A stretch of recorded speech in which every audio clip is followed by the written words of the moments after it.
নমস্কার বন্ধুরা, শর্মার রান্নাঘরের আবারও একটা নতুন রেসিপিতে আপনাদের সকলকে স্বাগতম।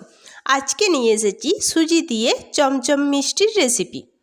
আমরা তো ছানা দিয়ে চমচম মিষ্টি অনেকেই খেয়েছি, তবে এইভাবে সুজি দিয়ে চমচম মিষ্টি তৈরি করে দেখুন। এটা কিন্তু অসম্ভব সুন্দর খেতে হয়, আর বানাতেও কিন্তু খুবই অল্প টাইম লাগে। ছোট থেকে বড় সকলেরই মন কেড়ে নেবে এই মিষ্টি। তাহলে চলুন দেরি না করে শুরু করে ফেলি আমাদের আজকের রেসিপি। আজকের রেসিপির জন্য আমি এখানে একটা কড়াই বসিয়ে দিয়েছি ওভেনে। কড়াইটা আমি ভালো করে গরম করে নিয়েছি। এরপর এই কড়াইয়ের মধ্যে আমি দিয়ে দিচ্ছি 1 চামচ ঘি। আমি এখানে ঘি দিয়ে করছি, ঘি দিলে ফ্লেভারটা খুব ভালো হয়। আপনারা চাইলে সাদা তেলও দিতে পারেন। ঘি দিয়ে ঘিটাকে আমি গরম করে নিয়েছি ভালো করে। এরপর এর মধ্যে দিয়ে দিচ্ছি 1 বাটি পরিমাণ সুজি। সুজি দিয়ে এই সুজিটাকে আমি অনবরত নেড়ে নেড়ে একদম লো আঁচে ভালো করে সুজিটা ভেজে নেব। সুজিটা এমনভাবে ভাজবো যাতে সুজির কালার যেন না পরিবর্তন হয়। আর সুজিটা ভাজার সময় অবশ্যই আঁচটা কিন্তু লোতে রাখতে হবে। হাইতে দিলে কিন্তু সুজিটা পুড়ে যাবে।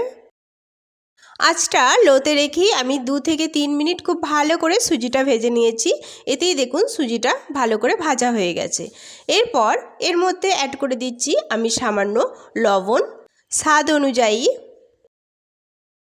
আর দিয়ে দিচ্ছি এখানে চিনি। চিনি আমি 1 বাটির 1/3 পরিমাণ দিচ্ছি, অর্থাৎ 1 বাটি সুজির জন্য আমি 3 ভাগের 1 ভাগ চিনি দিচ্ছি। মিষ্টিটা অবশ্যই আপনাদের স্বাদ অনুযায়ী বাড়িয়ে কমিয়ে নিতে পারেন। চিনি দিয়ে একটু নেড়েচেড়ে ভালো করে মিশিয়ে আমি এর মধ্যে দিয়ে দিচ্ছি 2 বাটি পরিমাণ দুধ। 1 বাটি পরিমাণ সুজির জন্য আমি 2 বাটি দুধ দিয়ে দিলাম। এবার দুধ দিয়ে এটাকে নেড়েচেড়ে আমি ভালো করে রান্না করে নেব। সুজিটা ভালো করে সিদ্ধ হওয়া পর্যন্ত। সুজি দিয়ে এটা বেশিক্ষণ রান্না করতে হয় না, তাড়াতাড়ি কিন্তু সুজিটা রান্না হয়ে যায়। দেখুন এখানে আমি অনবরত নেড়ে নেড়ে সুজিটা ভালো করে রান্না করে নিয়েছি। সুজিটা কিন্তু জল টেনে অনেকটা শুকিয়ে এসেছে। এরপর এটাকে আরও একটু নেড়ে একেবারে ড্রাই করে নেব। এইভাবে সুজি দিয়ে চমচম মিষ্টি তৈরি করে দেখবেন, অসম্ভব সুন্দর কিন্তু খেতে হয়। না খেলে কিন্তু বিশ্বাসই হবে না যে এত সুন্দর মিষ্টি তৈরি করা যায় এই সুজি দিয়ে। দেখুন লো আঁচে আমি সুজিটা খুব ভালো করে রান্না করে নিচ্ছি নেড়ে চেড়ে। এইভাবে লো আঁচে ভালো করে সুজিটা রান্না করে নিতে হবে। সুজিটা যেন একেবারে প্যানের গা ছেড়ে দেয়। দেখুন আমি এইভাবে রান্না করে নিচ্ছি, সুজি কিন্তু আমাদের প্যানের গা ছেড়ে দিচ্ছে। এইভাবে যখন সুজিটা প্যানের গা ছেড়ে দেবে আর একটা ড্রো মতো হয়ে যাবে দেখুন, তখন জানবেন আপনার সুজিটা একেবারে রেডি হয়ে গেছে। এখানে আমার সুজি রেডি হয়ে গেছে। আমি এটা ওভেন থেকে এবার নামিয়ে নিচ্ছি। নামিয়ে নিয়ে আমি এই সুজির ডোটা একটা থালার মধ্যে ট্রান্সফার করে নিচ্ছি। এই গরম থাকা অবস্থাতেই সুজিটা আমি মাখবো না, এটাকে সামান্য একটু ঠান্ডা করে নেব। এরপর এর ওপরে আমি দিয়ে দিচ্ছি 2 চামচ পরিমাণ গুঁড়ো দুধ। গুঁড়ো দুধ দিলে এই মিষ্টির ফ্লেভারটা কিন্তু খুব সুন্দর হয়।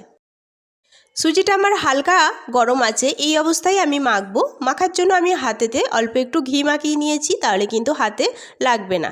এরপর আমি এটাকে মেখে নেব ভালো করে। একেবারে স্মুথ একটা ডো তৈরি করে নেব। এই সুজি মাখতে মাখতে সকলকে আবারও সেই একই কথা মনে করিয়ে দিই, যারা আমার চ্যানেলে নতুন প্লিজ প্লিজ প্লিজ আমার চ্যানেলটি একটু সাবস্ক্রাইব করে আমার পাশে থাকবেন। আর যারা অলরেডি করে দিয়েছেন তাদের অসংখ্য অসংখ্য ধন্যবাদ। আর আমার রেসিপিটি কেমন লাগলো তা অবশ্যই কমেন্টে জানাতে যেন ভুলবেন না। আপনাদের একটা লাইক ও কমেন্ট আমাকে পরবর্তী ভিডিও বানাতে উৎসাহ দেবে। দেখুন কথায় কথায় আমি ভালো করে ডোটা মেখে নিয়েছি, একেবারে স্মুথ একটা ডো তৈরি করে নিয়েছি। আমার ডো এখানে রেডি হয়ে গেছে। এবার একটা আমি ভিজে রুমাল এই ডোয়ের ওপরে চাপিয়ে রেখে দিচ্ছি। এরপর মিষ্টির শেপ দেওয়ার পালা। তার জন্য হাতে আবারও আমি একটু সাদা তেল নিয়ে নিয়েছি। দিয়ে এই ডো থেকে অল্প একটু লেচি আমি নিয়ে নিয়েছি। এরপর লেচিটা আমি 2 হাতে তালুর মধ্যে দিয়ে প্রথমে গোল করে নিচ্ছি। গোল করা হয়ে গেলে এটাকে মাঝে চাপ দিয়ে লম্বাটে করে একেবারে চমচমের আকারে আমি শেপ দিয়ে নেব। লম্বাটে করে আমি এর ধারগুলো একটু চেপে দিচ্ছি, তাহলে দেখুন একেবারে আমার একটা শেপ দেওয়া হয়ে গেছে সুন্দর করে। আমি এখানে একটু বড় করে করেছি, আপনারা যদি ছোট করতে চান তাহলে ছোটও করতে পারেন। এইভাবে আমি সবগুলো শেপ দিয়ে নিচ্ছি একটা একটা করে। দেখুন কত সুন্দর হয়েছে।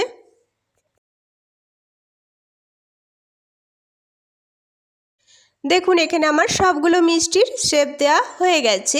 এরপর যাই পরবর্তী স্টেপে।